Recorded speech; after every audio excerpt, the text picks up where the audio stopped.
The name itself was enough to send a shudder down the spine of anyone who crossed the path of the infamous Pit Bull crew. Using kidnap, torture, and murder as their favorite modus operandi, the ruthless gang brought rival drug crews to heel with a brand of terror unrivaled even in Manchester's notorious gangland. This week, the crew's fearsome leader, Tommy Pitt, was told by a Crown Court judge that he would serve at least 30 years in jail following the murder of a suspected rival and the attempted murder of 3 other men in a drugs-related gangland shooting.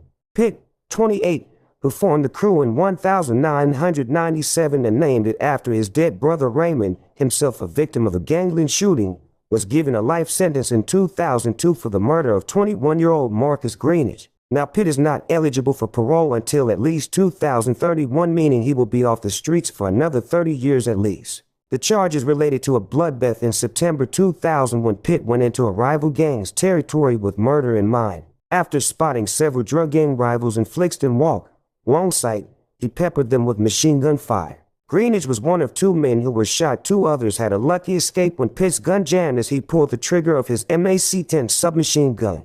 After setting the new tariff, Judge Gray told London's Royal Courts of Justice that Pitt was an infinitely cruel person who had displayed not an ounce of regret. Indeed, the cruelty and terror employed by Pitt and his cohorts knew no bounds if it meant getting the upper hand in Manchester's deadly drug wars and staking a claim to the vast sums of money swirling around in the drugs market. How many more victims would have perished at the hands of the murderous crew is anyone's guess. But for one costly error on the part of a young Pit Bull member, the bloodshed, murder, and mayhem would have continued unabated. That error, by a 16-year-old gang member called Thomas Ramsey, cost the youngster his life and led to the jailing of the crew's fearsome leader. It happened on the day of the Flixton Walk shootings on March 27, 2002.